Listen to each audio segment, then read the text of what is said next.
everyone. Thank you so much for joining us for Energy Talks. Can I ask whose first Energy Talks is this?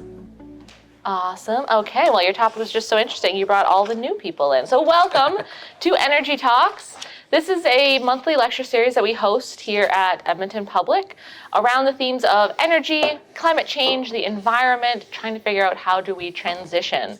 And we are from a group called Future Energy Systems at the University of Alberta, which is a research program funded by the Canada First Research Excellence Fund to help Canada transition to a low net carbon energy economy.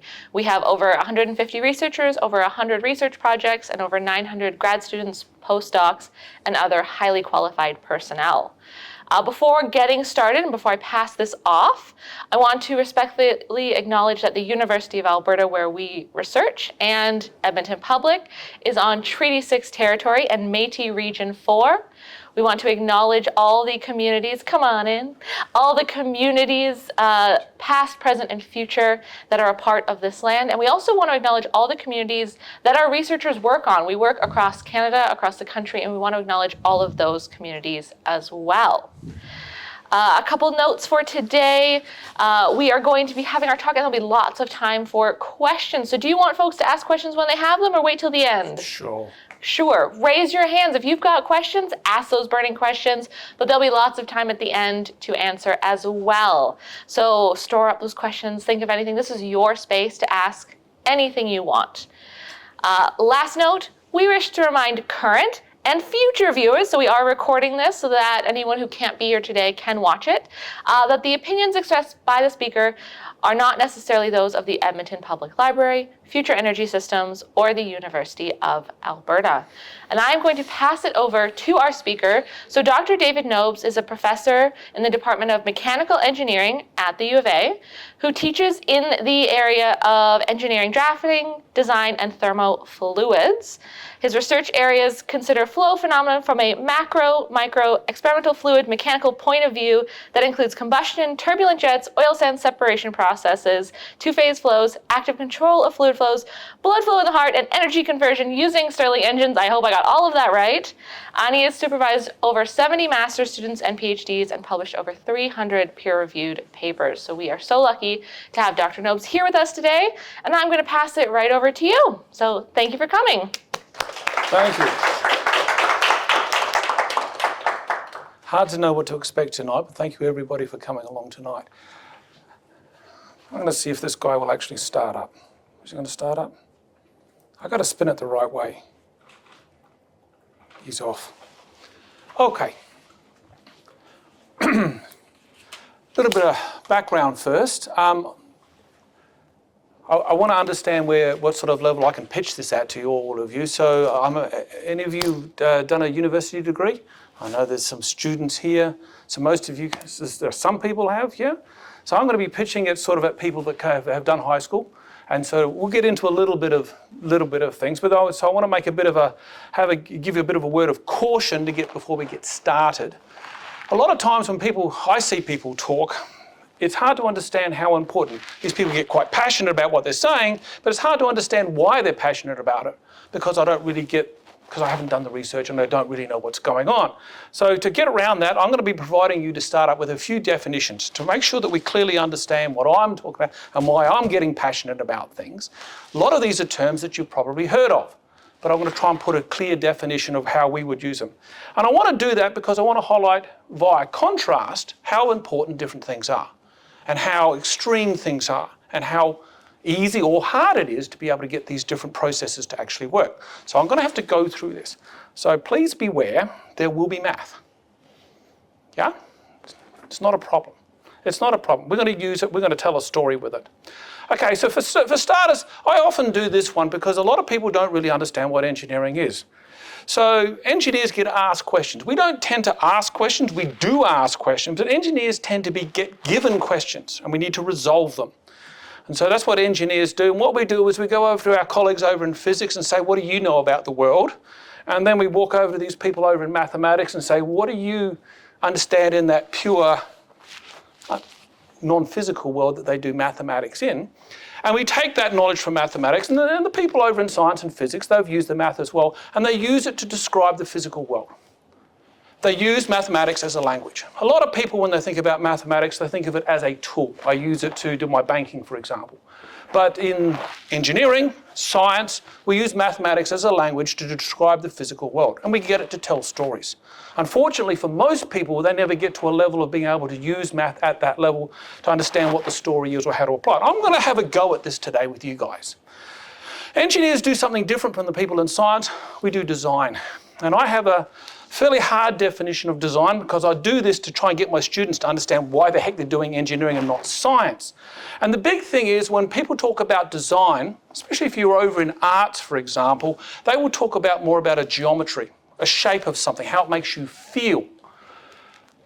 Whereas over in engineering, yes, we have the geometric solution for the shape of something, the shape of the chair, for example, but what we also have, and what we use the math for, is to do predictive calculations.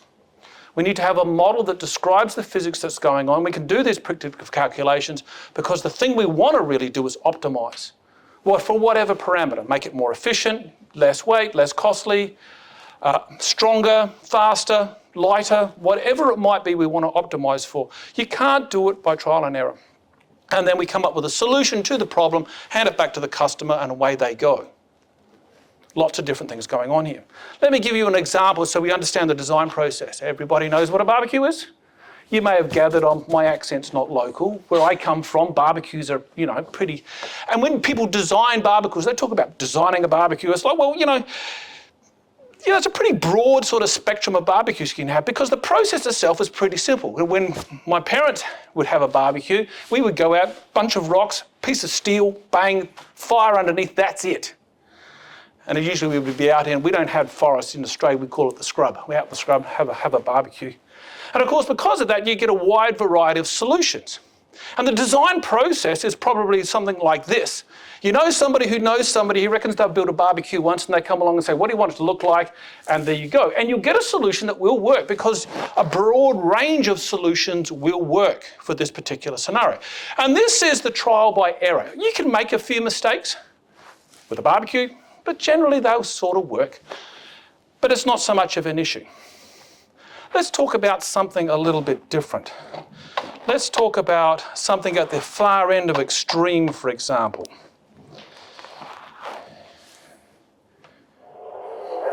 15 seconds. Guidance is internal. 12, 11, 10, 9. Ignition sequence start.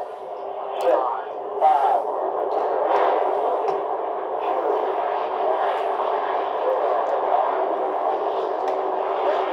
Now this is Apollo 11 taking off. Only a couple of months beforehand, the exact same rocket blew up on the pad. There's 3 astronauts sitting right up the top here. This thing is big. It's half the size of the new Stantec building. It's huge. And away they go.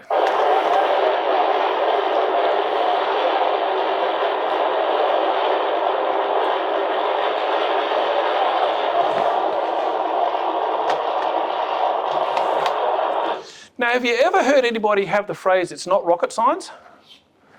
What do they mean by that? What's the contrast? What's the opposite? What if it was rocket science, like this? What's the problem here? This is the interaction of a couple of different areas of science and engineering. It's fluid mechanics, it's combustion, it's solid mechanics for the size of the rocket, it's vibration, it's control. Control was a huge new thing in the development of this stuff. And you had to bring it in and you had to get the whole thing to work, not some of the time, you had to get it to work every time. And of course, when it doesn't work, things get really spectacular. And of course, if you think about the failures that happened with the space shuttle, they were very, very simple components that actually failed, which led to the complete disaster and destruction of the whole thing. So what's the design process for this sort of thing? If we can understand the scale of the problem, back in the 1960s through to 73, it's about in today's money, it was about $170 billion was spent on this. $2.5 billion just on the cost of the Apollo 11 rocket itself. There was about 450 million went off into private sector. 28,500 private contractors were working on this. There's about 2 million parts inside of this device. And remember, again, with the space shuttle, it was a foam tile that came off, which led to the Not Challenger, it was the other one. Columbia, and it was an O-ring in the Challenger. Very simple devices, simple engineering devices that failed. 400,000 men and women across the United States were involved in this program. You know, you don't just sort of say, hey, let's just try something and see how it works. So we're comparing and contrasting with the barbecue sort of system. The scale of the spending on this, you know, a lot of people think of the Apollo mission as something that a lot of money was spent on. It was like, what did we get out of it? But if I compare it in terms of scale, this money, this value here, $2.5 billion for that rocket, well, in the US last year, they spent $37 billion just on alcohol. You know, and when you put it into that sort of scale, it's a lot of money. It is a lot of money, but it's interesting that, you know, and if you're in engineering especially, I think the Apollo program to me is very pinnacle because there was so much stuff that came out of it afterwards. It really changed and advanced a lot of what we do today. Bit of a side note, everybody's heard of this guy? Who were the other astronauts that were on the Apollo 11? Aldrin and Collins. Michael Collins, yeah, most people forget Michael. He got left up and was just running around the moon waiting for the other guys to come back again. What did he do after he finished? Well, he had an actual aeronautical engineering degree from Purdue University. He resigned in 1971, so it's only a couple of years after he landed on the moon, and he became a professor at University of Cincinnati in the Department of Aerospace Engineering. Aerospace is a subcategory of mechanical engineering. Interestingly enough, he was mostly teaching. He had a master's degree, not a PhD, and that was a bit of a, he always saw that as a bit of a problem. Nobody else really did. He had a heavy teaching load. People considered him to be a good teacher and a tough grader. He was doing flight dynamics, mostly teaching.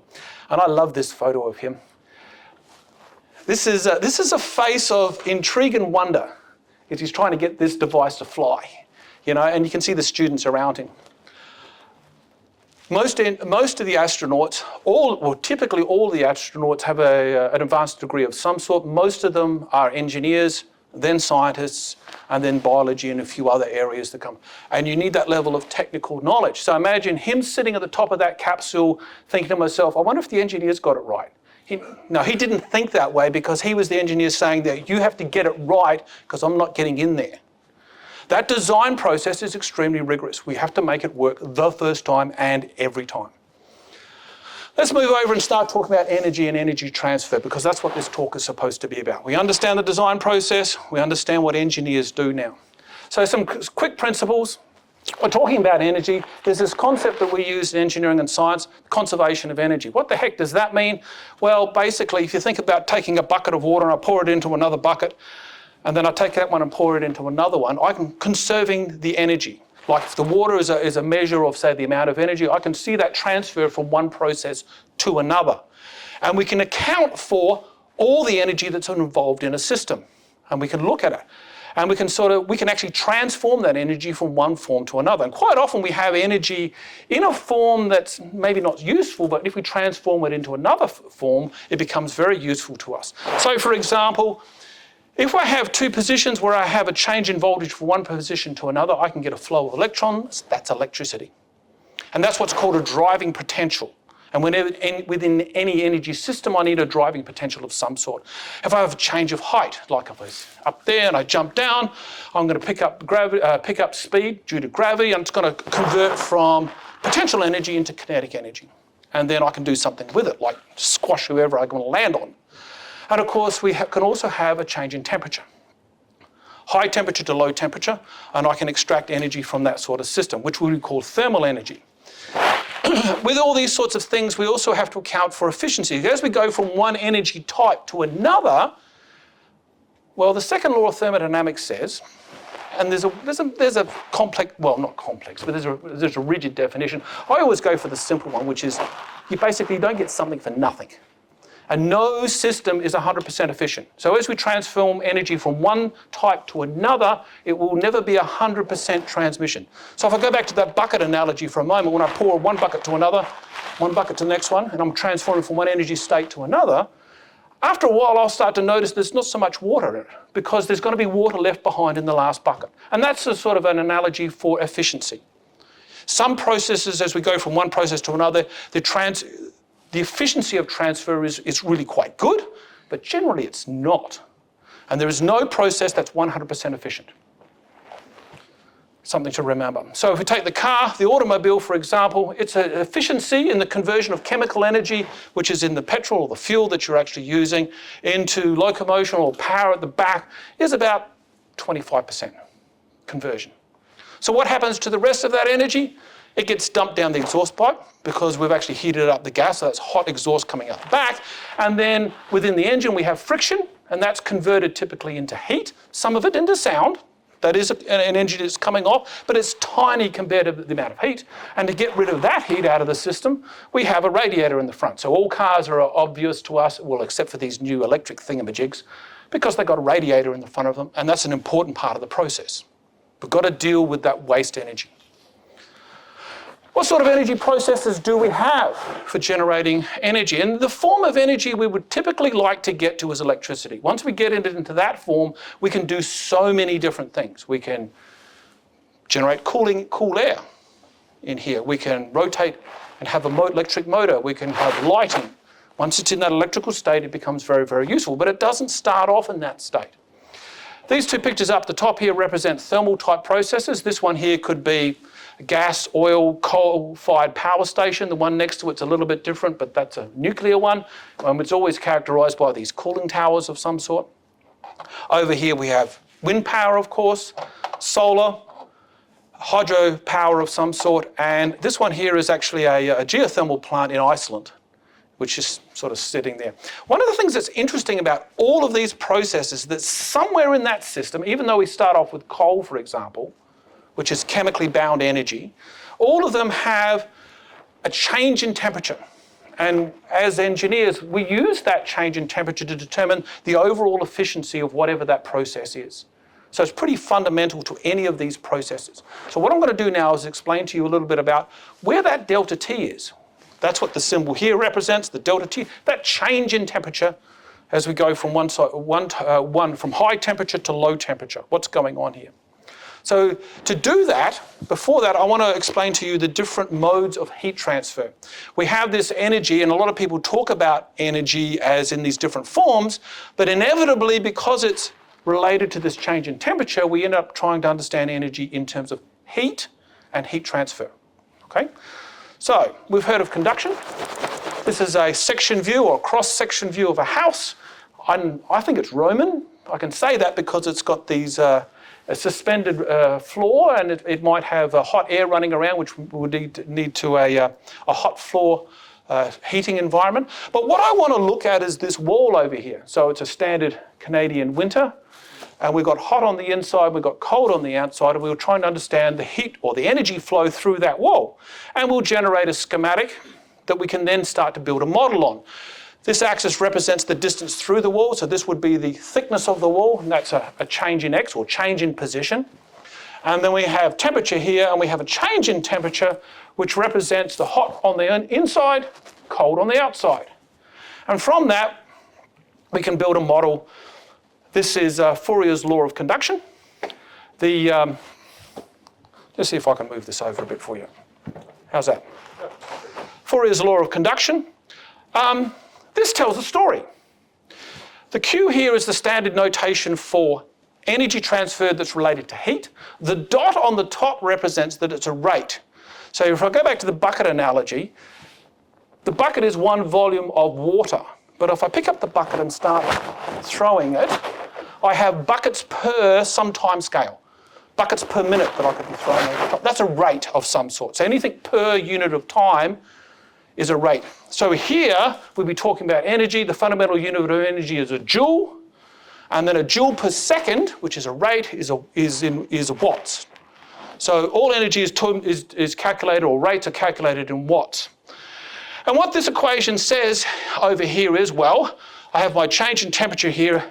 So if I have a bigger change in temperature, like if there's a bigger change from inside to outside, then I'm going to increase the heat transfer rate.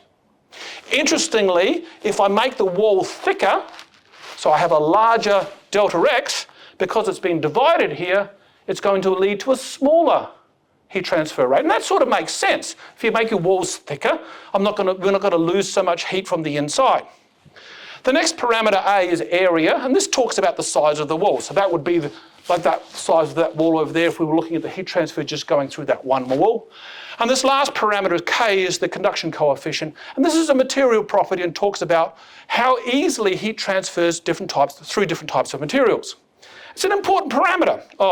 The negative sign is making sure that we get the heat transfer in the right direction from high temperature to low temperature. It's going that way. Yeah? Got to make sure we got the physics right. This table over here talks about these the conduction coefficient values. If we start at the bottom, we see that air is 0.02 watts per meter squared Kelvin. We won't worry about the units. It's a low number. And as we go up through these different materials, we see quite drastic changes. As we go from air to wood, for example, it's basically 100 times bigger. So this is actually, we call this an insulator, and as we go up through these, we get to stainless steel at 75. Even stainless steel is considered an insulating type material because it's quite low. But once you jump to aluminium at 200 and copper at 400, you can understand that, well, copper's got to transfer. Imagine putting 0.002 here compared to 400. That's a factor of, what, 1,000? 10,000. Difference. It's got to transfer heat very quickly. So when you buy your cooking ware, your pots and pans, copper bottom, transfer of heat very, very easy, purely because I've changed the material. Interesting when you think about air, it actually describes this equation here describes what's going on with your clothing, for example. So if you want to keep warm, you're trapping air, we're using it as an insulator, trying to keep this K value as low as possible. The area doesn't change. I mean, you don't change size overnight, but the thickness will change. So if I have a thicker layer, I can minimize the heat transfer rate and keep myself warmer over time. And that's what I mean. We can use this equation to tell a story, and we can use it to design whatever process is that's being dominated by conduction. Let's consider, bit of a side note here. When you go to buy insulation, insulation comes in an R value, if you've ever bought insulation, if you go down to Home Depot or whatever it is. And what you find is that the insulation rating, as the rating of the R value goes up, you get better. But what's happening here is it's actually proportional to 1 divided by the thermal conductivity. So as the thermal conductivity goes down the table, we're ending up with a larger value of R. Yeah? Yeah? So instead of making our walls thicker, isn't it better to have some air between that, like 2 thin walls? But you're doing the same thing. What are you doing? Well, if you think about if we have a brick wall and then we have a space of this and then another brick wall, and you can certainly do that, and we can model that quite easily. Yeah? So isn't that better than 2 brick walls, just, like twice the size of the brick wall? But you also want to stop the air from moving on the inside as well. So the insulation stops the air from moving. Right. So whether it's foam insulation or the actual, the fiberglass bats or whatever they are, it'll stop the air moving. If you don't, you'll actually get convection currents forming inside, which will increase the rate of heat transfer. Okay? So let's imagine now we're standing outside. What's the heat transfer mechanism that's going on here? Now, I will never get used to Edmonton winters. And the year's back to front. I mean, Christmas should be spent on the beach, not this with all this white stuff around outside. It just doesn't make any sense. But I have learnt that when there's no wind and I'm standing outside, it's my face that's cold and my hands that are cold. Yeah? But if the wind starts to blow, things change pretty dramatically, pretty quickly. There's snow here, it's obviously cold. Over here, there's no snow. So what's going on in terms of the heat transfer in this sort of scenario? So we've got to start talking about this concept of convection. And convection is a function of 2 properties. Conduction, which we just talked about, but that K value now is related to the thermal conductivity of the fluid, which would be the air blowing in both scenarios. This would be natural convection, this would be forced convection, because it's like the wind's blowing over here. But it's also the thermal conductivity of the fluid could be water. So if you get dropped into water, for instance, it's that thermal conductivity parameter that's changing that changes the heat transfer quickly. And what makes it really complex is this advection bit. The advection bit means transport in a fluid. So if I have a parcel of fluid, how it moves from when it's touching next to the floor, for example, and it's heating up, how does it move away from that floor? Does it do it in a passive way or is it forced away? Is there a big turbulent eddy coming past, picking up and throwing it away? It gets complex very quickly. But we lump them all together to have this convection parameter. So we come back to the same model here. Now let's look at what's happening on the outside of that wall to understand what's going on with the heat transfer on the outside of the wall. Same sort of schematic. Here's our wall here. We're now looking at the heat transfer from this outside wall into the fluid that is well away from the wall. We have this constant temperature of the fluid. And the arrows up the top here represent the strength and direction of the wind that's blowing. So it's not blowing very strong. And the gradient, the change in temperature is fairly gentle. And I can write an equation, and this is Newton's law of cooling, where I've got this change in temperature between the wall and the fluid. I've got the same area, but now I have this single parameter h, which is called the convective coefficient, the convection heat transfer coefficient, the convection coefficient, h. And that's built up of that properties of the fluid, its thermal conductivity, and what type of advection, what type of fluid flow it is that's going on here. And what I mean by that is, look at how this plot of temperature would change if I increase the airspeed. It becomes a much stronger gradient, much stronger change, much closer to the wall. So when we look at these parameters of h, if you're standing outside and you've got your clothes on and there's no wind, that parameter of h is actually quite small. But if the air starts to blow, it can go from a value of 10 to 1,000. So we're times by a factor of 10 or a factor of 1,000 the amount of heat transfer. And you've heard of this concept of the wind chill factor? That's what it's all about. It's you know, the temperatures of the fluids and your skin temperature hasn't changed, but the fact that this value has changed so dramatically makes it feel as though the air around us is much, much, much colder. And what we're doing with the wind chill factor is saying, well, if I wasn't standing in the wind, how cold would the air need to be if the wind was not blowing? And that gives us that wind chill factor. Does that make sense? So this becomes really important, understanding both the physical properties, but also what the fluid flow type is. As we move from air to liquid, well, free convection, which means the water's not moving, if it's water, you know, dramatic change here immediately. So if you're standing outside and you think it's cold, just jump in the lake. Yeah? And it gets real cold real quick. And of course, if it's forced convection, if you're in a river and it's flowing around you, it's even much stronger. And of course, when we move to things like liquid metals, and in a lot of heat transfer systems, we actually use liquid metals because it can carry so much more heat. The value is extremely high. And of course, when we move to boiling water, the heat transfer is even much larger. It's a lot to do with the advection, the stirring and mixing that's going on. Okay? There's also phase change that's going on there, and it gets rather complex. Newton's law of cooling. The last heat transfer mechanism is the newest one. The first two was actually Fourier's law of conduction. The Fourier law for conduction was about late 1600s. I think it came, 1700s. Newton's law of cooling was Isaac Newton, so that's 1600s. But this one was actually about the beginning of the 20th century, early 1900s. It was suddenly dawned on everybody that this radiation thing was actually a way of heat transfer or energy transfer, but it was driven by a change in temperature, which made it a thermal or a heat transfer type mechanism. So let me say that again. Light radiation, we have this transfer of energy, and the driving potential for it is a temperature difference. For a long time, people didn't really understand what was driving it, but once we realized that, that's what it was. So we take the sun, for instance, we have incident radiation, we can break it up into a number of things that are going on. Depending on what the material is, we can have reflection, we've all seen ourselves in the mirror.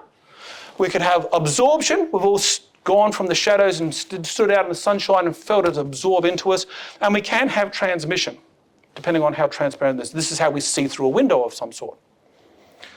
The electromagnetic spectrum is quite broad. The visible spectrum that we have here is actually a very narrow range. Our eyes only see over a very narrow range of this. And I bring this up because all materials above absolute zero, temperature of absolute, shall we ask your grad students a question? Go ahead. Okay. Guys, what is temperature? Yeah, that always stumps them. People use the term temperature and they don't really understand the physics of what it actually is. What is temperature? The frequency of vibration of free movement. No, it's not frequency at all. but you're on the right direction. Speed of movement. Speed of movement, it's the kinetic energy, which is it's a measure of speed. Is that what you're going to say? Yeah, it's the average kinetic energy of vibration. So if it's a solid, the molecules aren't moving relative to one another. As you heat them up, they start to vibrate more. So it's not to do with frequency, it's the amplitude. Yeah? In gases and stuff, they're free to move relative to one another, they just move faster. At absolute zero, everything stops. That's the definition of absolute zero in terms of temperature. And we can't get there. Some interesting physics happens as you get right down into that zone and region. It's absolutely astonishing. But the reason I bring it up is that all bodies above absolute zero actually radiate energy. I'm giving off radiation right now, and so are you. And it's not in the visible spectrum. It tends to be in the infrared spectrum. And we tend to feel heat from radiation. You know, when you go out from the shadow into the light of the sun, for example, it's not the visible radiation we're feeling, it's the actual infrared radiation that we're feeling. And we feel that because we're mostly water, and water has a very strong absorption band. It absorbs a lot of energy in the infrared. Yeah, but not so much in the visible spectrum. It tends to transmit it. Okay? Interestingly enough, if you go to the other side of the visible spectrum, get down to the ultraviolet, the wavelengths get shorter, the photons themselves get much stronger, and this is where you get sunburn. And of course, coming from Australia, ultraviolet radiation was really important. We're close to the ozone hole. The amount of ultraviolet radiation in Adelaide, which is where I'm from, is much more than here. So it's wonderful. I can walk around here tonight, not a problem. You wouldn't do that in Adelaide. Doesn't matter whether it's winter or summer, you step out, you put on a hat, you put on sunscreen, because the amount of UV, you will start burning, especially with fair skin, you'll start burning pretty much immediately. Heat transfer via radiation. So we're not really talking about a far-field temperature. Well, we are talking about a far-field temperature, but we're talking about a temperature in the surrounding beyond us. And what's going on, because I am emitting radiation, and if I think about that wall over there, for example, it's emitting radiation, then there's transfer of energy between the two of us. But the net energy exchange is what we're interested in. And we can come up with the heat transfer rate here as a function of what's the transfer between the two objects are, whether it's the wall or the surroundings, or me and that wall over there. And the net exchange would lead to transfer energy from one object to the other. And of course, the hotter one will emit more radiation, more energy, and there'll be a net transfer of energy from the hot to cold. We have the area again.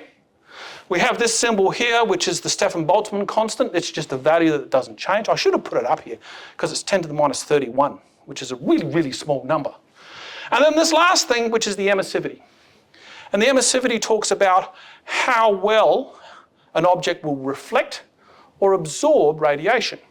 So if we look at this plot of emissivity, that's what the value is. It goes from 0 to 1. If it's close to 0, it's a polished metal surface, or it's a mirror. So it's going to reflect a lot. And if it's close to 1, it is going to absorb a lot. And that's what our skin is and what water is, especially in the infrared. Okay? These are the three different mechanisms for heat transfer. And when we're designing energy systems, we need to figure out which one of those heat transfer mechanisms is dominant. So, we've all been in this scenario. What's the heat transfer? What's the heat transfer mechanism that's going on here? How's the energy being exchanged? Radiation. There is definitely radiation. But and I tend to go through the list. I do this for the students. Okay, where's the conduction? You're going to get the conduction if you stick your hand in the fire and grab the wood. You definitely get the conduction. You also get it off the hot gases being emitted by the fire against the palm of your hand. But we'll call that convection. Okay, so you stick your hand above the fire, and this is where the cooking zone is. It's got to be very hot, but we have this convective plume coming up above it. Now, here's a question. Does hot air rise? Yes. Lower density. In the situation where it's surrounded by colder air, yes. Exactly. We've got to get the physics right. So the buoyant force on this fluid is a ratio of the differences in density, that's what these are parameters here, and the effect gravity has on that parcel of fluid. Okay? So we've got to get the physics right. What's happening is the denser air has a stronger pull from gravity. It's going to get pulled down and pulled underneath, and it pushes the hot air up. So hot air doesn't actually rise. It's important to understand whether we're pulling something or whether we're pushing something. Okay? So what's going on here? Well, we've got this, it is radiation dominated. And we can sort of see that with the way the people have got their hands. And I've adjusted this equation to include this thing called a view factor. So for instance, if I'm looking at the radiation coming from that wall, and I'm looking at the radiation going onto my hand, if I point it in this direction, I'm not going to get much. But if I rotate it around, I'm going to get a lot. And that's what the view factor does. And we can see that again with their hands. Everybody's trying to hold their hand up to get maximum radiant input onto their hand. These are all relatively straightforward approaches. What's going on here in terms of heat transfer? Well, this is a much more efficient system. This is a much better system.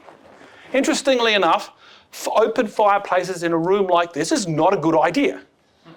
Why? Well, if this was an open, just imagine for a moment it's an embedded fire like the classic, with the open fireplace and the chimney and everything else that's going on. What's going on is outside, cold air is being pushed in because of the density difference, flows into the flame, is part of the combustion process and rises up through the chimney. And most of the energy just goes straight up the chimney. And it's only really radiation that the people are feeling with an open fireplace. So it's actually bringing in cold air all the time. Here, we do get the same thing, but we're controlling the combustion process by having probably this slider valve here, controlling the amount of air that's coming in. We can slow down the combustion, which means we get more efficient heat transfer. We're heating up this object. It is radiating energy, but it is also heating the air around it, which creates a thermal plume, and that thermal plume stays in the room. That's the important bit, and it just cycles around the room. So we get much more efficient heat transfer from this and a minimal amount of combustion gases going up the flume. Small change in design, clear understanding of the heat transfer processes can design a much more efficient system, and not just efficient in terms of burning of fuel, but also efficient in terms of how it heats things. Yeah? Okay. Let's get back to this heat generation business. Remember this plot? And I was talking about where's the delta T in each one of these? Where is the driving potential that's driven by temperature for thermal in each one of these? Well, the thermal combustion ones are pretty easy. We're burning fossil fuels in the top one. We're using a hot radioactive source in the bottom one. This is an engineering schematic of what's going on. We're just looking for the hot and cold here. Over here we have the cold sea. And here we have an LNG, a liquid natural gas tanker. It's supplying fuel, and then that fuel is going over here and it's being burnt and it's going through a turbine of some sort. And that's a high temperature process. That exhaust gases is going through this boiler and it's boiling water. And then that water is being expanded to go over a low pressure turbine, and it's what's called a combined cycle. And then the water is being condensed back into water. The steam is being condensed back into water, and then it's being pushed back through a pump back into the boiler. So it's cycling that boiler water all the time. And then this water here, which is the seawater, which is used for cooling, is the cold source. So when we look at the efficiency of this process, we'd be looking at the cold temperature that's coming from the ocean, and then the hottest temperature, which would be, we'd actually probably divide these into two, because there'd be a temperature associated with the steam and a temperature associated with the burning of the natural gas. Does it all make sense? That's how we're driving this sort of system. Where's the delta T here? This is a solar array that we're starting to see popping up all over the place. Well, the delta T is between the panel and the sun. And the sun runs at a nice cool 5,000 degrees C. Yeah? And down here we're running at, 20 degrees C if we want to run for ambient. And so there is a net flux or net exchange of radiation from the sun to the solar panel. And of course, within the solar panel, you're going to have these electronic devices that convert the photons of solar energy into electricity. Where's the delta T in these guys?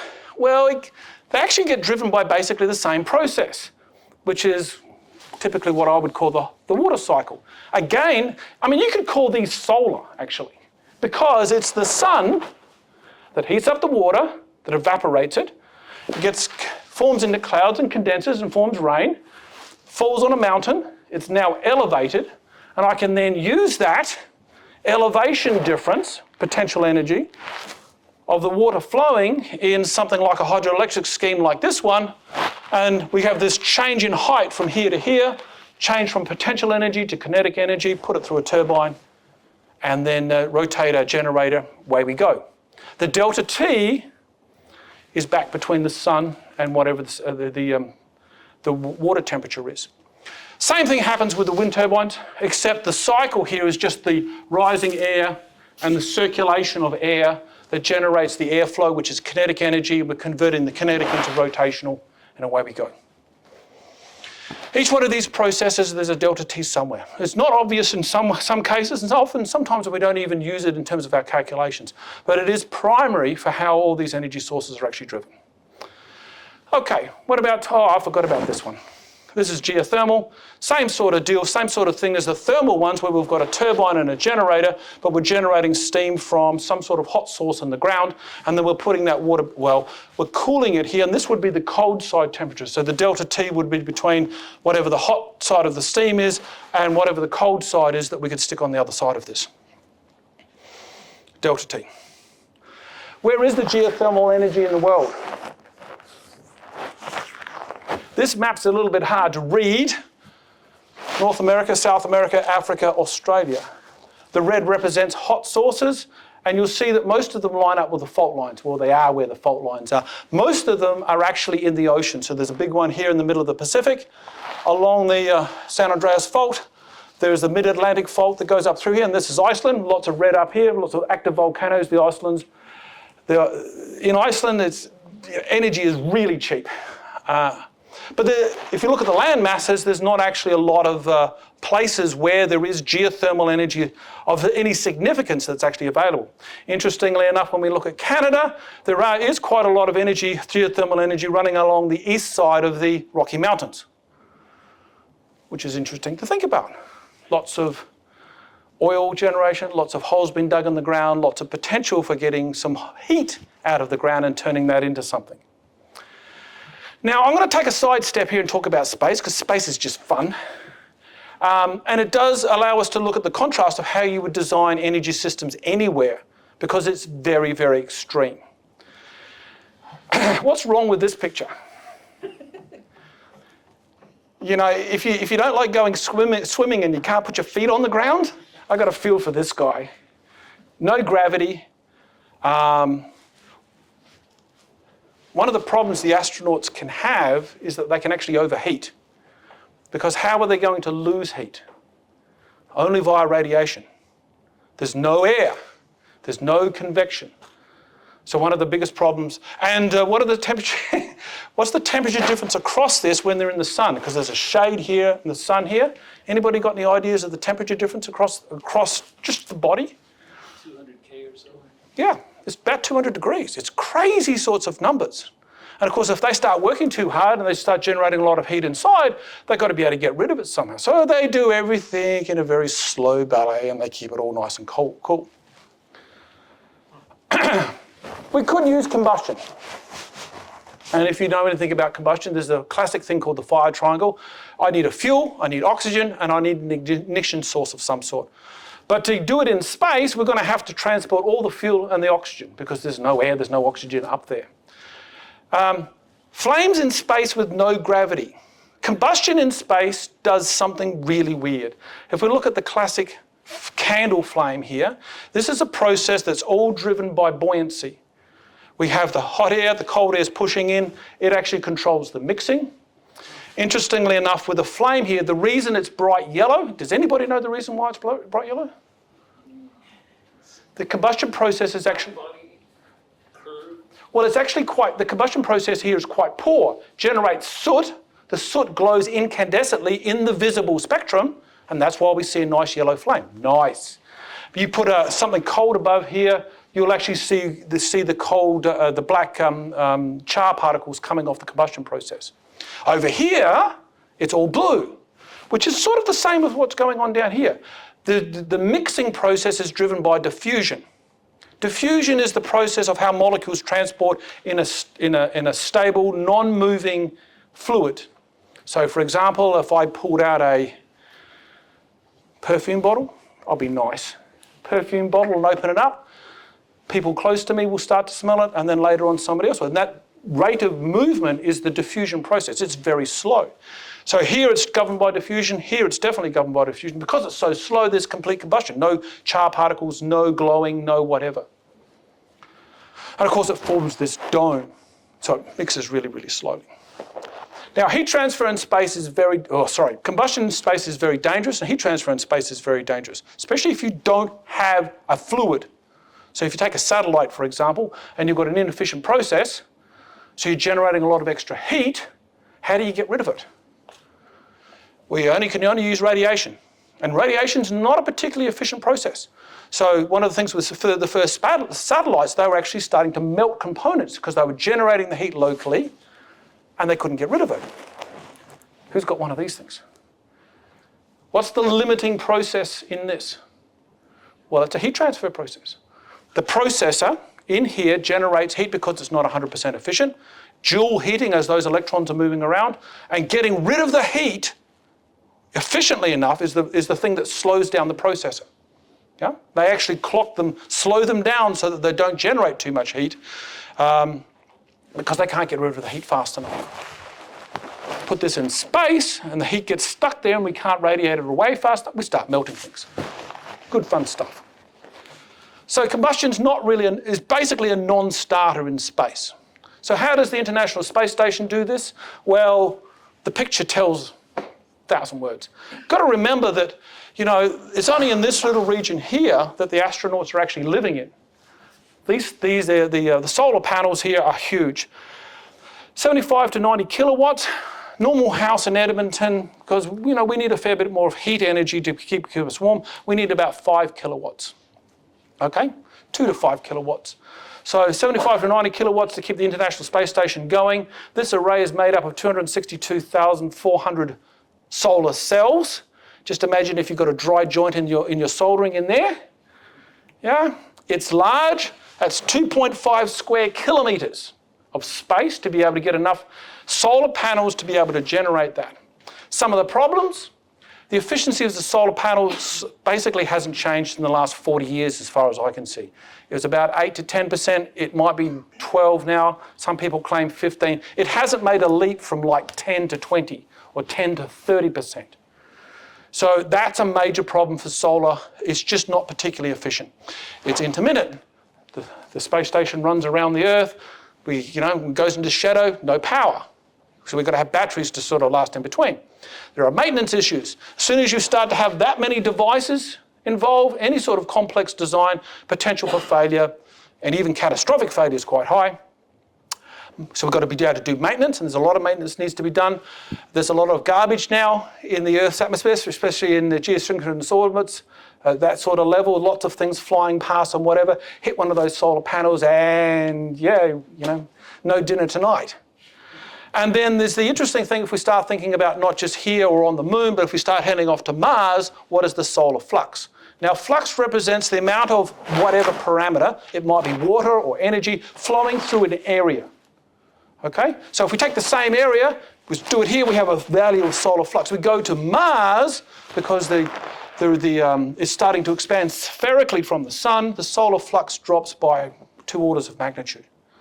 There's something on that. It's crazy. And so solar on Mars is also basically a non-starter. How else can you do it? Well, Voyager 1 is an interesting sort of gadget. It's still going, apparently. It doesn't communicate too often. It's now outside the solar system. It's the furthest, it's the one object that's the furthest from this planet that humans have ever built. Launched in 1977, it uses a radioisotope thermoelectric generator, and which is based on the Seebeck effect. And this is the actual thermoelectric generator down here. So it has a hot radioactive source that's generating heat. Then it has a cold, which would be the radiation side or radiation shield that's this cold side of this. And the Seebeck effect is a special material that when you apply a temperature difference across it, it'll generate a voltage or a current. depending on which way you want to describe it. Interesting, has no moving parts. So in terms of longevity and maintenance and whatever, it can work really, really well, as long as your soldering's good. Yeah, and the electronics and everything else. And of course, this one's been running since 1977, and I believe it's starting to cut out, and they've had to shut down instruments because it can't draw the power, because it's so far, well, the power source itself is starting to run down. It has a very low power output. These devices are not particularly efficient, and they don't generate a lot of power. So in terms of human habitation on the moon or on Mars, not really a non-starter at all. This leads us to the new technology that NASA's actually building right now. This is called, they call it killer power. This is their public-facing name of this thing.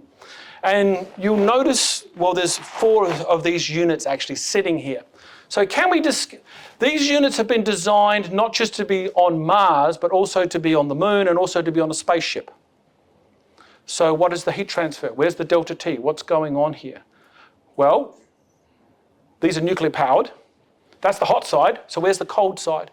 We can tell straight away we have these very large panels. This is not so we can have a barbecue and we get out of the sun, yeah, which is what you typically do in Australia. You get out of the sun. This is a radiation shield for radiating away and providing the cold side, or the cold side of our temperature calculation for our driving potential. The device looks like this. It has this titanium radiator at the top. It has a uranium core at the bottom, which is our hot source. And then in between, it has a Stirling converter, a Stirling engine. And then it uses heat pipes to transport the heat to the radiator for the cold side, but it also uses heat pipes to transfer the heat from the uranium source up into the engines as well. So my little device over there is a representation, is what's called a coffee cup Stirling engine. Let's understand what this technology is and what it does and what we can do with it. It's named after the guy that patented it, the Reverend Robert Stirling, who was a Scotsman, in 1827. Now, I don't know if you know your history pretty well, but in 1815 it was the Battle of Waterloo. So we're talking 12 years later, he's patenting this thing. It's been around for a long time. And this was up and running. He had his patent out 20 years before the first internal combustion engine. So it's been around a long time, this technology. And it's a little bit different. It is a form of heat engine, and that really is a heat engine. It's not really a Stirling engine because it doesn't have this thing called a regenerator. And this is one way of making the whole process much, much more efficient. I won't get into it, but it's just a component as part of the engine. Typically, these engines run at greater than 600 degrees C. And of course, if we go back to those equations I was showing you, we make the delta T bigger, I get more heat transfer, I can get more power. So if we could run at 1,000 or even 2,000 degrees, it'd be great. But we run into material limits. Things start to melt. You know, copper melts at 1,050 degrees C, for example. And steels melt, around the same, depending on what sort of steels you're doing. Aluminium melts at about 550 degrees C. So it's 2 of the good heat transfer materials. Aluminium and copper, well, you've got to design your engine to sort of fit those materials. But you can also run with a delta T of 1 degree. So I've got another engine. When all the friction's nice and tuned, I can put it on my hand and it'll actually run. Yeah? Just the heat difference between my hand and the surrounds is enough to be able to get this engine to run. So you don't need a particularly large amount of energy. So what do these things look like? There are different types of Stirling engines, and the names come after the arrangement of the 2 pistons. So we have 2 pistons here. We have a hot source, cold source. The regenerator would fit in between in this flow of where the gas is going backwards and forwards. We have a connecting crankshaft here, and this would be called a kinematic Stirling engine because the 2 pistons are actually connected. And there'd be a flywheel and a few other components. We can have different arrangement of pistons, so this would be called a beta type Stirling engine. And the one NASA are using is what's called a free piston. This is really cool because there's no connection between the 2 pistons. We have the power piston here, the displacer piston here, the hot source, the cold source. It's only these 2 things that are moving. There's a couple of springs, there's a magnet here, there's a coil around the outside, and this is what's generating. It is super simple. And if you've done any sort of engineering or mechanics or build anything, less number of parts is always a good thing in terms of maintenance, in terms of reliability, in terms of longevity. My group has been focusing on a gamma type engine, and this is an engine that we actually built. And it's made up of 2 pistons, where we have a displacer piston and a power piston here, We have a heater at the top, we have a cooler, and in between there's a regenerator for making it more efficient. The two pistons are connected with a crankshaft, and we have a flywheel over here. Because we only get one power stroke per cycle, we use the flywheel to keep the whole thing going. So we put energy into the flywheel, and then for the rest of the cycle, we take energy out of the flywheel to keep it running. And hopefully we have excess energy that we can then convert into electricity, hopefully. That's the idea. So the way this cycle works, this is a diagram talking about volume versus pressure and how we're changing the volume of the system and how we're changing the pressure within the system. So if I move the displacer piston, I'm going to flush fluid up through the heater, and I'm going to change the temperature in the whole system. And if you remember back to high school, there's this thing called the ideal gas law. Pressure times volume is proportional to temperature. If I change temperature, I'm going to change one. If the volume's the same, then the pressure has to increase. I can then extract, by letting the power piston move, I can extract energy because of that high pressure. The driving potential is the difference between two pressures, high pressure to low pressure. And then I could flush the fluid back through the cooler, which is dropping the pressure in the system because I'm dropping the temperature, same volume. And then I can compress the whole system with the power piston to come back to 0.1 again. And this, I'm showing you this diagram because this loop here represents the amount of energy we can get out of the system. This is a very, very useful plot for us because basically we're trying to make it as big as possible. And when we do our experiments, we're plotting this up and we're looking at, as we tweak things, how does this plot change? We get an understanding of what's going on with the engine. Real engines don't work this way. Real engines work like this. It's continuous, it's not discontinuous. And what we find is, this is compared to the ideal cycle here, we get a much, much smaller loop. And a lot of the work in terms of developing a Stirling engine is trying to change that diagram to get it to fill in the corners. Because we can actually always draw the ideal case. It's like, can we get as close to the ideal case? Now, I said Stirling engine's been around for a long time, and people have continued to try and use it. It has been used in a number of different interesting cases. You've heard of Philips, the guys that make the light bulbs. Well, they made radios back in the 1950s, and they did a lot of development on Stirling engines because their radios ran on vacuum tubes, which required a lot of electrical power. And they built this little Stirling engine generator that would burn anything, kerosene, petrol, diesel, whatever you like, and you can get electricity out to run their radio. It was all great, fine, they started selling these things, and then somebody come along and invented the electric diode. And that was the end of vacuum tubes. The power requirements dropped through the floor, you could run things off a battery, that was the end of that. 1970s, the Swedish Navy decided to invest into Stirling engines, build a submarine. The Americans are not happy with them. You've heard of the USS Nimitz? Big aircraft carrier. They did a joint NATO thing. Swedish submarine parked itself underneath the USS Nimitz, and it was on the opposition. And the Americans still don't know how the heck they got there. It was so quiet. The engine itself had very few moving parts, and they were able to just slide in underneath. And so there have been some major efforts in developing using Stirling engines. I haven't made the kicker. I talked about the car being an efficiency of what, 20, 25, maybe 30%? Theoretically, Stirling engines can get to 50%. And there have been people well up in the high 40% in terms of actual mechanics. So that's one of the reasons people keep looking at them, is because they have a lot of potential. But typically there are other technologies that take over and solve the problem in a more robust sort of way. So let's have what's the actual Stirling engine that's going on down here? What's the shape of this one? Well, it's actually two engines. You can see one at the bottom, one at the top. The hot part is in the middle. That's the hot part here. The cold part is up here. And there's two engines that are actually, and the heating in the middle. And there's actually 4 groups of these. So there's actually 8 different engines running on this particular system that NASA are going to use. And the cool thing about this is, there's only 2 moving parts. I went to a conference and it was astounding that the guys from NASA were talking about this, and they were just about to pull this apart after 14 years of continuous running. And in the paper that they published afterwards, there was essentially nowhere. So the question is, what's the lifetime on this system? 20 years seems very achievable, maybe 50. You put this thing into space, you get reliable, consistent power, 0 maintenance, 0 setup really. It basically can stand there, robotically set itself up, bang, it's delivering power. consistently. And so one of the biggest things that I think is holding up space exploration is not the fact that we want to go, it's the fact that we can't generate enough electricity because solar panels just don't work. Getting to Mars, we need this type of technology that's bulletproof, and we have extensive amounts of available energy. I won't talk about that. Okay, I'm going to change tack now and talk about what the heck I've been doing and why I know something about this stuff. My lab's called the Dynamic Thermal Energy Conversion Laboratory. This is what happens when you let the grad students name the lab. Yeah? I wanted something simple, yeah?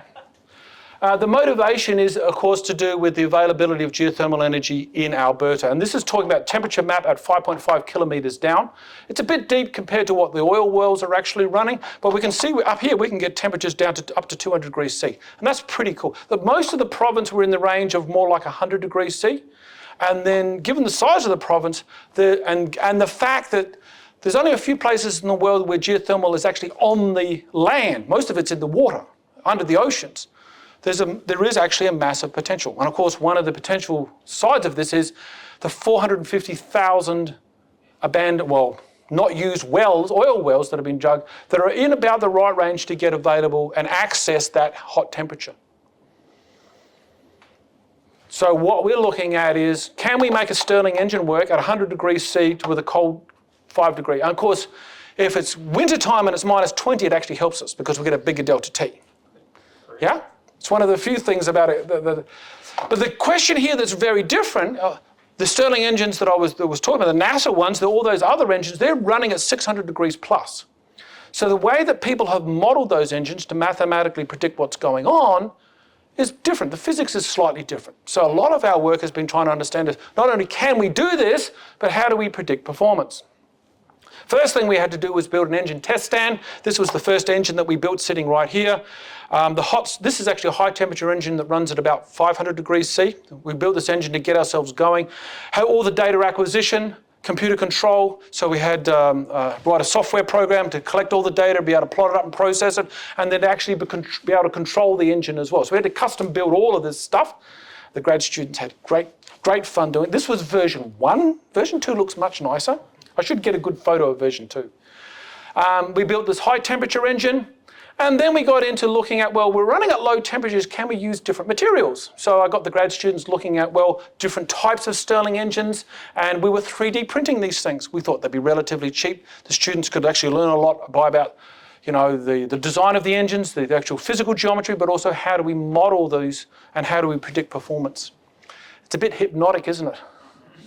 You just sort of, when they're running, people just stand there, you can see it's like watching this thing.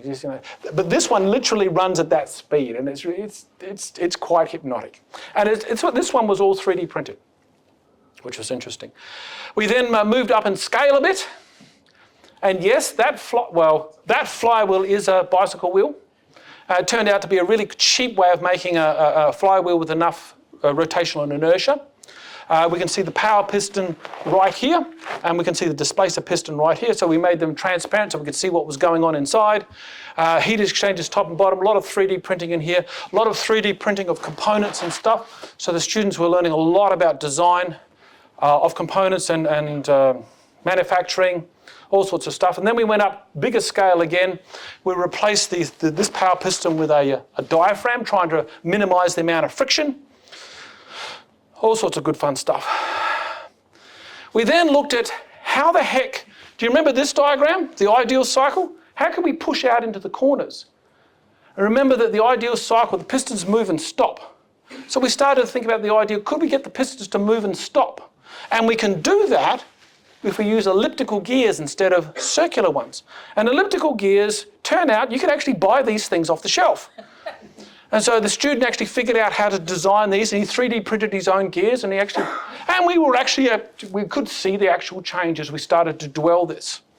And we were starting to get a much more sophisticated model for predicting performance as we're going along and doing all these different steps. We also looked at scaling things up. Now, one of the things in developing a mathematical model is you need to rigorously test it. So we were changing things like types of engines, changing the dwelling, for example. Here we were looking at designing a much bigger engine. So 1.6 meters would have been here to that table. Big. Everything else would have been this big. This is big. And we did a lot of work on this one. I was about ready to pull the trigger to start manufacturing it, and I just, this thing was starting to weigh 700 kilos.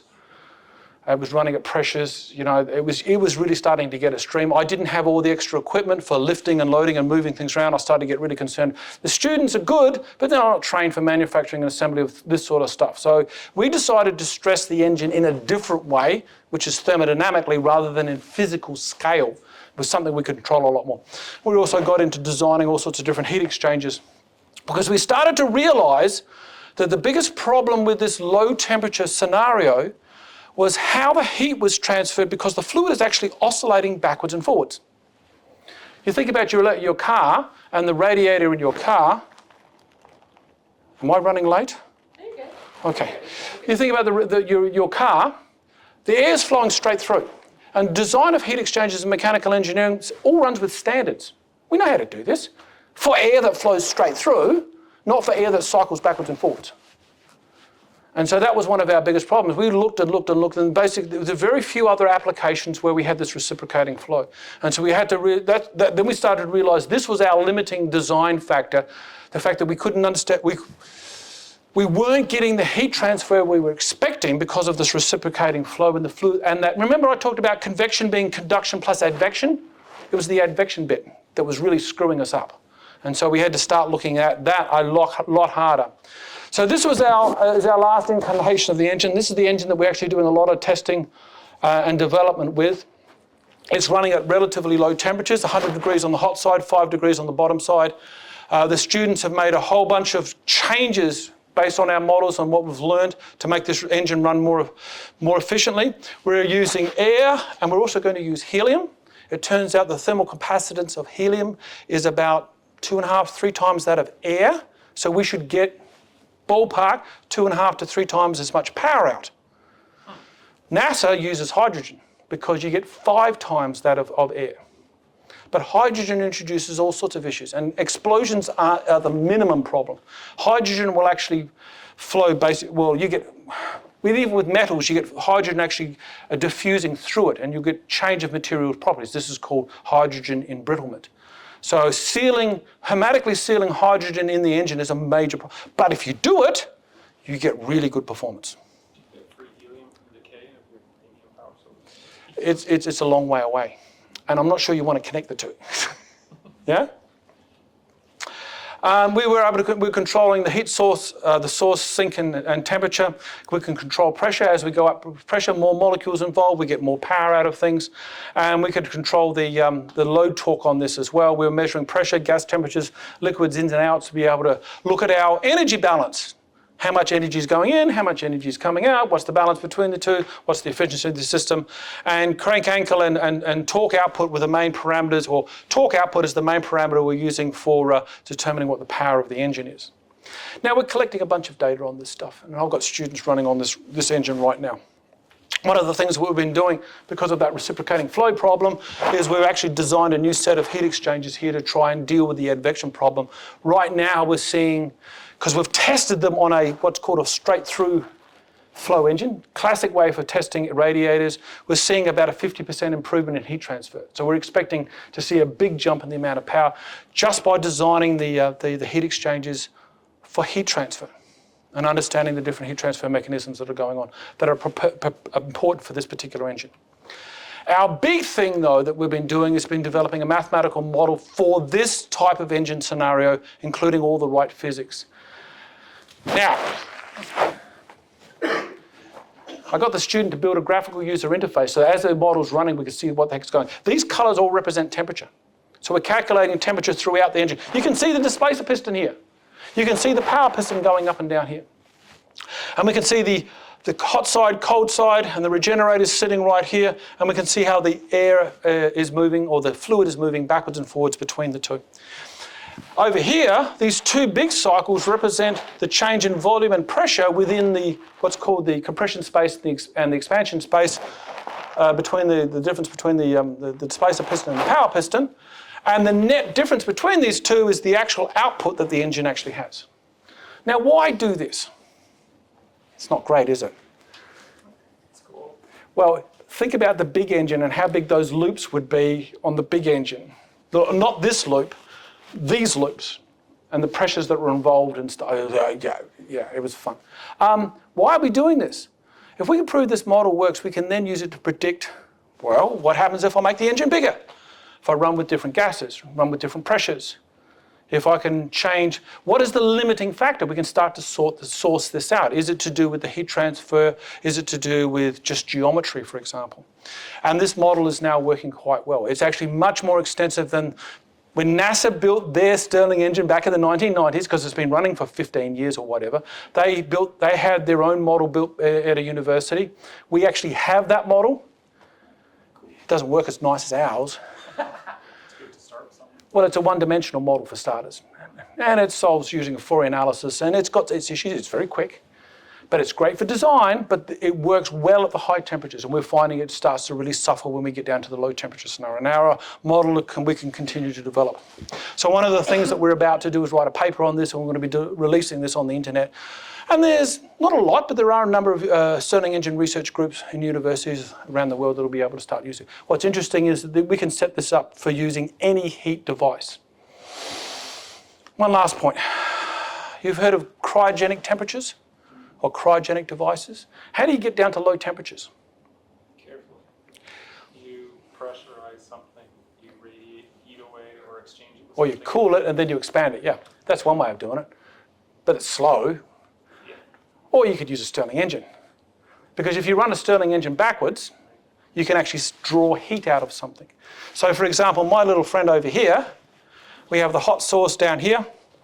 The cold is the air around us, and the heat exchange on the top is the cold plate up here. But when we do our demonstrations in wintertime, I get the grad student to go out and get a pail full of snow, and we pick it up and put it on that, and what happens? Sorry? It goes the other way. It goes the opposite direction, because the physics, the temperature difference is now in the opposite direction, it'll actually run backwards. And it's the same sort of scenario. If we actually drive this with an electric motor, we can actually pull heat out of. So to get down to like minus 150 degrees C, they actually use a version of a Stirling engine to do that. Very quiet, quite efficient, and we're not getting into the other way to do it is use what's called a diffusion pump. And then you can get down to really, really low temperatures, but they're very slow and very noisy. Okay, what are we doing at the moment? We're validating our numerical model. We're improving our heat exchangers for reciprocating flow. I have a PhD student working on that. I could do a whole talk just on the cool things that he's doing with laser diagnostics and cameras and to measure the temperature and fluid flow velocity within a reciprocating flow. We're scaling up the engine thermodynamically using and geometrically using our model, and then we're going to be getting onto an economic analysis. I've had a few students work on this. Masters, and there's one PhD student, that's Sina, he's here. The rest of these guys are masters. Alex was a lab technician, a couple of postdocs, and a bunch of co-op students. The co-op students have had a great time.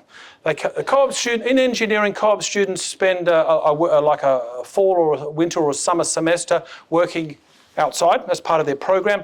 I get them to come and work in my lab, and they design things and they build things, they 3D print things, they put the engines together. And I'm running the lab right now with a technician and three co-op students who are doing this.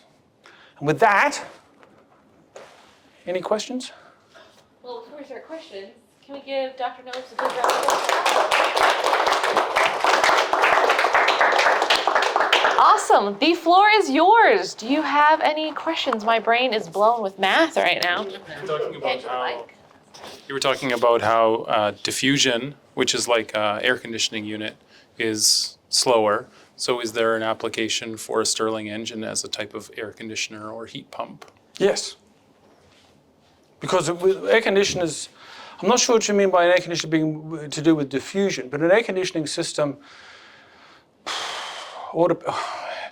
if you pressurize a gas, you think about the ideal gas law, pressure times volume is proportional to temperature. If I pressurize something and then stabilize its temperature, then as I expand it, like I'll allow that release of pressure, I get what's called a thermodynamic cooling, and that air will drop temperature. So we see this when we open up, you know, your LPG gas bottle on your barbecue. You'll see it get really cold, especially if it's, yeah? Burn it, yeah. Yeah, as you burn it, and that's because of that massive pressure change as you come out of the bottle into, and it's that cooling effect that we see typically in a refrigeration type system. Yeah, we're pressurizing the liquid and we're expanding it. We're seeing the phase change as well. We're getting all that thermodynamic cooling, and then we're condensing it back through the cycle. So I'm not sure what you mean by diffusion in there, though. Stirling engines will do the same thing because we can set up this delta T and we could use it for cooling. Yeah. Faster? Better? Different? Different. I would say different. Don't use CFC type fluids in the refrigeration cycle. Probably not, well, it's hard to say about number of moving parts or how efficient it would actually be. But people have tended to fix with the standard refrigeration cycle. But certainly you could use a Stirling engine. And this is a great, there's so many places you could use a Stirling engine, but there's other technology that tends to get adopted and way it goes. Yeah. Yeah. So all of this sounds really cool. So what's holding us back right now? Like why isn't there more widespread adoption of Stirling engines, like in many of these applications that you mentioned? Why isn't there widespread? Because there's a standard technology that's been around for a lot longer that is doing this very efficiently. Yeah? And it's only really through some sort of other driving potential, regulation, change in climate, the unavailability of a fuel source, whatever, that leads to technological change and moving things around. Yeah? So what's the first application where you think this will be adopted widely? Well, Stirling engines are used, like I said, in the cryogenic industry for generating cryogenic temperatures a lot. And there is a lot of people looking at geothermal with Stirling engines because it's relatively simple. And they are using it also at much higher temperatures because you can use any heat source. So you could have a combined heat and power system, like if you were living off grid, for example, and you've seen people that have perhaps got a furnace that's running on wood pellets, yeah? You could, that's a heat source for heating your home. Well, you could take the hot side of a Stirling engine, the one the high temperature one, you could stick the hot side into the side of that furnace and you could get electricity out of it. And that first engine was actually designed for that application. Some guys in Germany designed an engine for that particular application. It is really about cost effectiveness and the availability of these engines. There is a company in China that's now starting to build free piston, so very low maintenance engines of about 1 kilowatt in scale for exactly this type of application. They actually sell a combined heat and power system for people who live remotely or off the grid, for example. And it's just a matter of whether people will start to adopt that rather than, say, solar panels or wind. And that tends to be the things that people are cottoning onto because that's what social media and people are pushing. They're not pushing anything to do with, say, combustion. Yeah?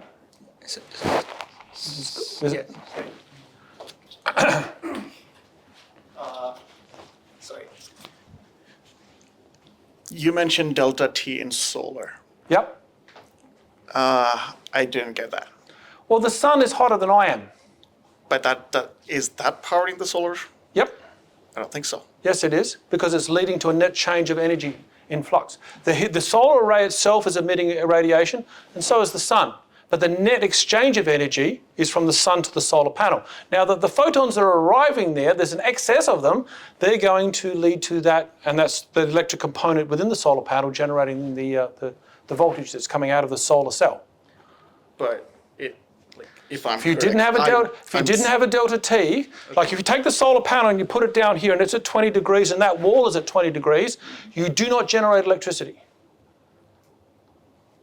But doesn't solar panel work on like photons? Yeah, that's what a photon is, radiation. Okay, sorry, because I work in the industry solar. I just came from Solar Alberta's tour. Okay.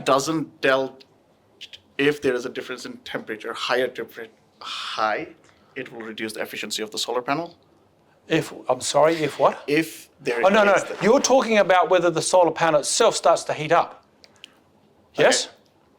All right. Yes, if the solar cell itself starts to heat up, yes, its efficiency will drop off. Okay. That's true. But if you don't have a temperature difference between your photon source and the solar panel, Okay. of high temperature to low temperature, you don't get an excess of photons, which leads to the generation of electricity out of your solar panel. You also mentioned that you need 2 kilowatt of energy, In like a solar house- panels. No, in a typical house, 2 to 5 kilowatts, depending on whether you're counting just electricity or electricity plus heat. Here it's like 5 to 7. Yeah. Okay. Just, Yeah, and but we're not talking 50. We're not talking 100. Yeah? We're not talking 500 watts. We're in that sort of 2 to 7 to whatever. You got a big house, you might need 10. Yeah, I got a little house, I need 2. Yeah? Awesome. Did you have one? I saw your hand up before and I missed you. Thanks. I realize this is sort of a bit peripheral to your thrust in general, but talking about making use of the low temperature geothermal potential in Alberta, I'm wondering if there has been any investigation of the depletion rate of the heat that's available. Sort of what kind of, can you get your generators to reliably run without cooling your sources away Yeah. from the point where So if I rephrase your question, Yeah. if we think about geothermal, we've got, say, a well down to our hot source. The cold source is the atmosphere.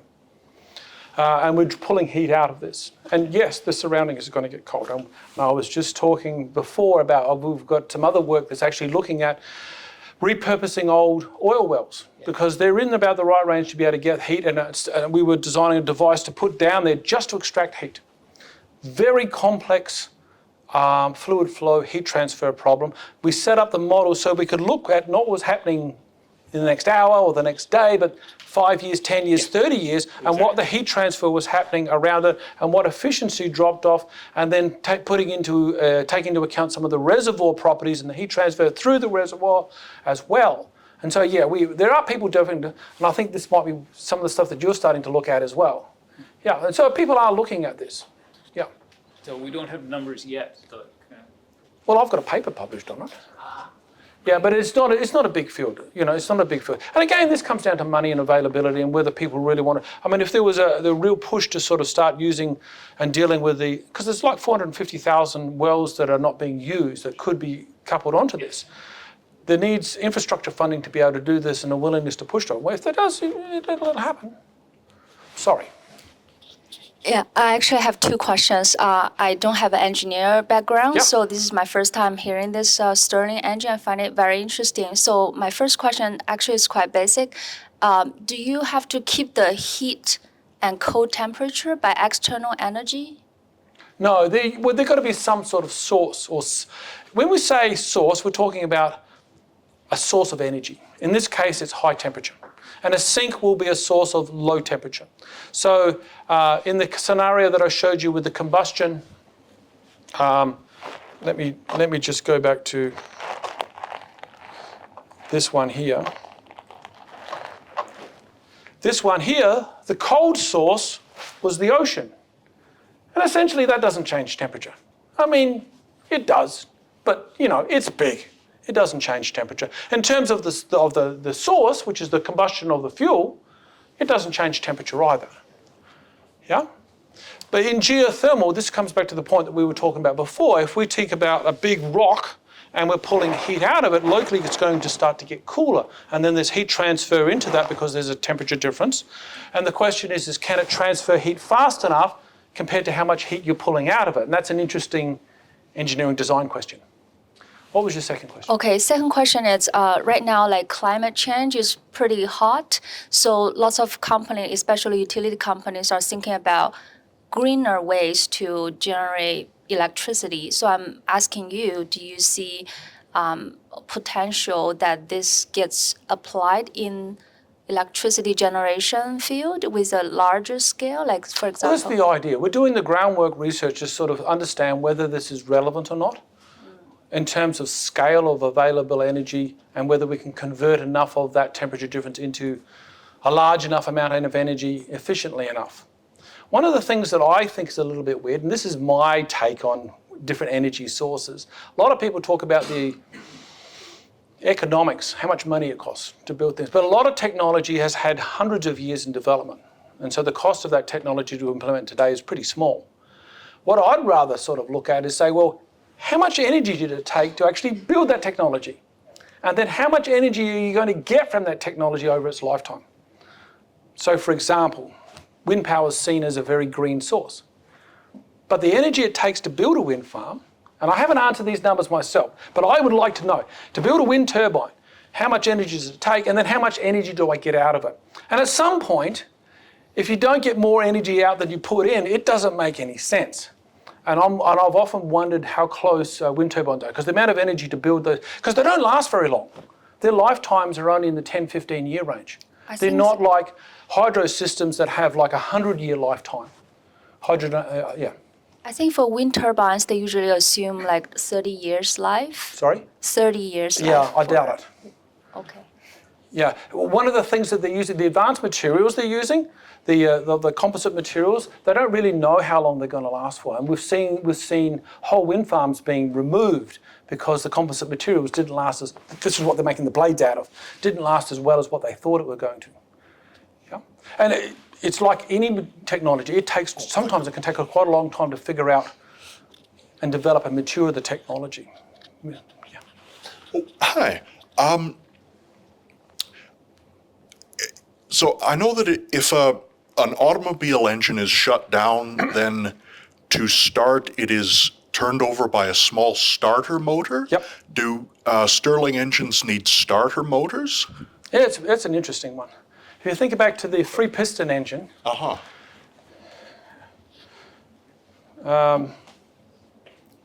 where did I have this? I think I had this down.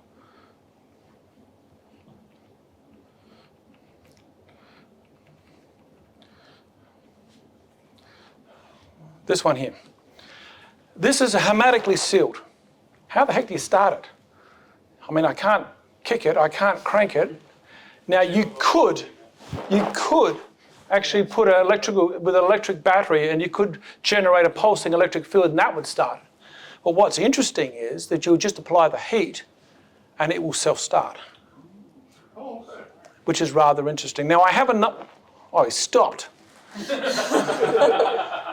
This one always needs Down. this one I'm just using boiling water as my hot source. This is just a cup of boiling water. And yeah, it's an insulated cup. But I've got another version of this which is called a ring bomb engine. It has two pistons which aren't physically connected. It's balanced on the friction of this thing, but you can put it on I can put it on my hand and you just watch it and it'll just start itself up. Because what happens is, on the hot side, you start to get these thermal plumes, and they start to push things, and they start to get a bit of vortex shedding, starts to lead to a bit of an oscillation, and that's enough input to get the whole system going. It is a bit of a buoyancy-driven thing, yeah, but they are self-starting. So if you manually spin that wheel the opposite way, it'll warm up your coffee? Yeah, but you have to do it, and you have to keep going for a long time. Yeah.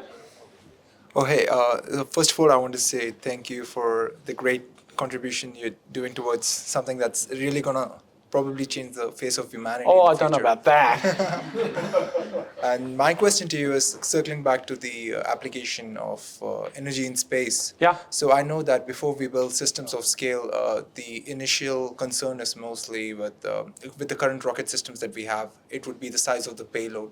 So keeping in mind the most advanced version of the Stirling engine that you guys have built for a fixed output of energy, a certain kilowatt, would you say it's a comparable weight of payload, the system, the size of the Much entire less. system of the Stirling engine? Much So, less.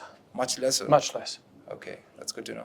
We're only talking several hundred kilograms for the sort of systems that they're talking about building. Whereas if you look at a solar array, you're in the tons range. So that's one of the big things, that they're compact, small, relatively light. You can put several on, you can have a spare if you like. And what's interesting about going to Mars is, you can't carry a lot of fuel with you. And you can't, you've got to carry fuel and oxygen. One of the things that the movies get wrong is you don't fly around like this in space. You basically pull the trigger and going, I'm going that way. Yep, more projectile. And then you turn off the motor and you just coast for the next 3 months, and hopefully you're going to hit Mars. And if you don't, yeah? So doing small adjustments is a bit of a problem. You've got to carry fuel and oxygen to do that if we do combustion systems. Well, one of the things that I've found out now, have you heard of these ion engines? Yes. So you can take xenon, for example, and you can use microwaves and you can accelerate these things, like 50% the speed of light. And the amount of inertia you can get on them, it actually turns into decent thrusters. What you need for that system is electricity. Right. Stirling engine, lots of power. That's We can now have yeah. electric thrusters for doing attitude adjustment. And that's another one of the technologies that's going to be, we're going to see on any spaceship that's going to Mars. The actual thrusters will be electrical, not combustion driven. Interesting. Also, I just had another question. This is completely far-fetched from the future. So just based on, I just wanted to hear your thought on the possibilities of seeing cold fusion within our lifetime. Yeah, that'd be fun, wouldn't it? Everybody knows what cold fusion is? Excellent. Do you know what fission is? Uranium splits? Large atoms becoming small, Yeah, releasing energy. that's fission. Yeah, and fusion's the other direction, where we're combining things together. We take two hydrogens, smack them together hard enough, they form a helium molecule, well, helium atom rather, and you generate a lot of energy. And there is this interesting, if you look at the molecular number versus the energy to do this that's available, there's a funny curve that sort of peaks right around iron. So we take uranium and you're splitting it. You know, this is what the alchemists were trying to do, trying to turn lead into gold. Well, you turn uranium into lead eventually. We go through plutonium and a few other things and you end up with lead, which is not far away from iron. And you go the other direction, it's fusion. So we're taking helium, combining it together to form, hydrogen together to form helium. Actually a very special type of hydrogen. Tritium. Yeah, and you can get a lot of energy involved. The problem with it is the energies you need to be able to, when these things collide and hit, and it gets really tough when you start to think about, well, how close, you take this, in the environment that we're here now, there's oxygen and hydrogen molecules running around and we're breathing those. Any idea the distance between those? And exactly, but if you think of the characteristic length scale of one of those molecules, it's hundreds of those length scales before you get to the next one. And so the probability of these two hydrogens colliding with enough energy to actually turn into fusion is really low. And so to get to those sorts of energies, they have these very large, they're using lasers to do this. They have these very large laser facilities and they're focusing like 1,000 different lasers into one single point. And remember what I said about what the definition of temperature was? Yeah? We're heating these molecules so they're accelerating at very high speeds and we're hoping that a couple of them will actually collide. So when it comes to cold fusion, cold meaning we're doing it at room temperature. We're not doing it, because what happens in the sun is fusion, but it's running at 5 to 10,000 degrees C at very high pressures and stuff. We just can't replicate that environment on the planet. So the idea of doing it here, there's got to be some different physics involved. I'm a science fiction fan. A lot of people in science sort of say we've just, the big discovery period of science was like, say, 1700 to sort of, it basically came to a crunch when Einstein said, yeah, I understand what a photon is. That was his PhD thesis. Relativity was out there. Yeah, there hasn't been really any new physics been developed. That quantum mechanics is really a building out of a bunch of things that came out of the 1800s. There hasn't really been any new physics, but I'm a firm believer that we could keep searching because I think there are other bits of physics that we don't understand that'll lead us to things like being able to generate the fusion reaction at room temperatures.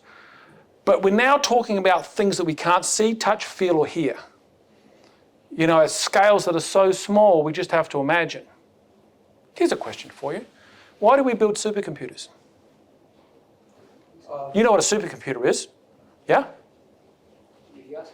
Why? Why do we build them? To calculate really complex things. Yeah, but what are the complex things that we're doing? Protein synthesis. Turbulence. They won't let us anywhere near it. No, I do turbulence research, but they won't let us anywhere near it. Yeah? No. Of course we can get answers. What is the phenomenon they try to simulate? Probably subatomic particle interaction. Well, maybe if they've got a bit of spare time, they might do that. Fusion reaction is the first one. And the other one, the big one, what the weather's going to be like tomorrow. I'm not kidding. The money involved in being able to predict what the weather's going to be tomorrow in a couple of weeks' time, being able to predict, if there's potential for tornadoes down in the US and the damage, holy heck, huge money, huge investments in supercomputers. But it's that and fusion, and trying to simulate these reactions and stuff that we just can't measure. They're beyond what we can do with experiments. And, the Large Hadron Collider, as far as I understand, the thing that's in Switzerland, we're not understanding what's going on at the scale of the actual interaction. We're looking at the effects afterwards, and even trying to measure those things is really, really, really hard. And then they're trying to back calculate what the heck actually happened in here. Yeah, it's a world of it's astounding what people have actually achieved in terms of modelling and understanding this sort of stuff. It really is astounding. And that's where, if there's a breakthrough at that level of understanding perhaps a different sort of fix that we haven't actually thought about, I'll give you a different question. What is a photon? Exactly. Exactly. If I could probably come up with a good definition of truly what a photon is, a much better definition than we have right now, then we would probably move science along in a huge leap. And it's those sorts of changes. At the moment we have, it's a bit like gravity. When Newton come along and said, hey, I don't know why the apple fell, but I'm going to assume that there's a force at a distance. And based on that assumption, I can write this equation. I can then predict how it falls. That was a huge leap. No understanding what force at a distance is. And even though we understand and can predict gravitational fields, we still don't really understand why gravity. We can give ideas that lead to good prediction of what happens. Still don't really understand why, does it? May I ask, are you an advocate of the quantum field theory or the traditional You put these guys in a room, and you're a Big Bang Theory advocate. That quite fascinates me. Well, it does. It's an interesting world about it. But it's, again, those guys are going to be sitting there twiddling their thumbs trying to figure out what the heck's going on. It doesn't affect all the rest of us at all. And then one day, maybe, somebody go, aha, and look, it all falls into place. And then, holy heck, what happens next? Yeah, and that's part of the fascination. It's a bit like I was showing you with Armstrong playing with his little paper plane. At the time, we were just coming out of the golden era of aerodynamics, and people had no idea about how airplanes flew and what was going on. In the space of 1903, the Wright brothers took off. Yeah? 1969, Armstrong steps on the moon. The technological change and understanding in that time period, it's just absolutely astounding. And it was through scientific research and engineering and trying different ideas, but not just trying stuff, but understanding the theory, using the right math to be able to predict what was going, and then predict what was going to happen next. To me, that was the greatest thing about the Wright brothers. It wasn't the fact that they flew. It was the fact that they knew that they were going to fly. They'd done their modelling, they had their wind tunnel, they'd built their aircraft, they knew how much power their engine needed to weigh. The lighter brother went because they understood the difference between lift and drag. They had a free body diagram of the forces on the aircraft. They knew that they were going to fly. That's why they went to Kitty Hawk. They had a steady wind, they knew they had to get a certain velocity across their wings to get enough lift to get off the ground. That's the most amazing thing about the Wright brothers, to me. Yeah? All right, we have one last question. Oh. I know. This is an amazing discussion. I don't want to stop it, but. Thank you so much for the interesting talk. Really learned a lot. My question was, you mentioned about the economical margin for a geothermal system. Yeah. Is not very high. That's probably Sorry, the economical margin. Margin? Margin. Margin, yeah. Yeah, for geothermal system is not very high. Yeah. How would the Stirling engine actually helps to improve the economical margin? And when you scale up the Stirling engine, what's the outstanding challenges you want to tackle? The outstanding challenge is going to be about physical size and what sort of forces and loads and pressures we can run these at. I have a vision of an engine that would work and I think would work economically. We start building at mass numbers, we can bring the cost per unit down. It's astounding, for example, you can go and buy a lawnmower for $500, you know, and that engine that's in there, you know how much that engine's actually worth to build? You know, it's probably less than $100. And when we get to that level for most of the major components, then there's the economics, the economic margin for actual production stuff really starts to fall off. It's a matter of whether we wanted to develop the technology or not. And the internal combustion engine has had a serious amount of capital investment for the last 130 years, 140 years. And it's been, I mean, there's been a lot of much smarter people than me working on those sorts of engines. And so it's very hard to draw a comparison between technology, which is still really in its infancy. Even though the Stirling engine's been around 200 plus years, there still hasn't been a massive amount of research. Like I said, my biggest problem is understanding heat transfer in a reciprocating system. Yeah? There's no research on it. Just gonna get that Stirling engine off that sub. Those guys just turned the temperature up. That's all they did. They did. They built their engine, they just turned the temperature up. You know, they're dumb. Yeah? Okay? All right. Any last quick ones? Okay. Oh, you're back to All here. right, last one. So yeah, so other than this temperature differential across this moving air, so what do you think is the biggest challenge holding this piece of technology back?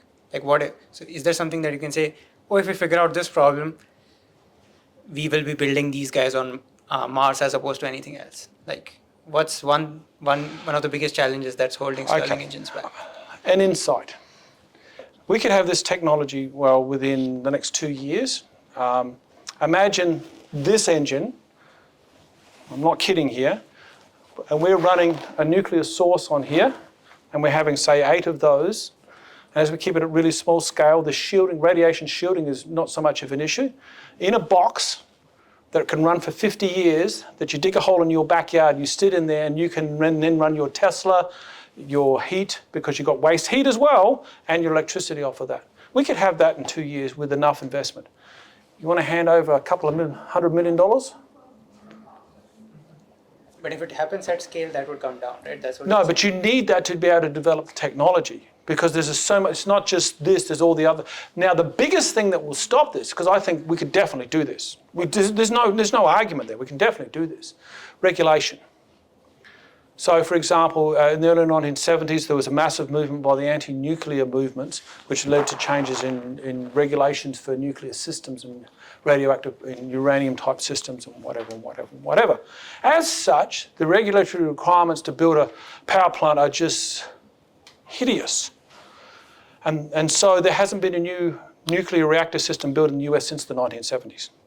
There's a whole bunch of modular reactor systems on the design board. Their biggest problem, these technologies work. You know, dealing with waste is not a problem. We could have really cheap and abundant energy, but the regulatory thing is like 10 to 15 years. The process takes, and then they say no. So there's companies investing, hoping that the politics will change. If the US changes, then a lot of the rest of the world will change as well.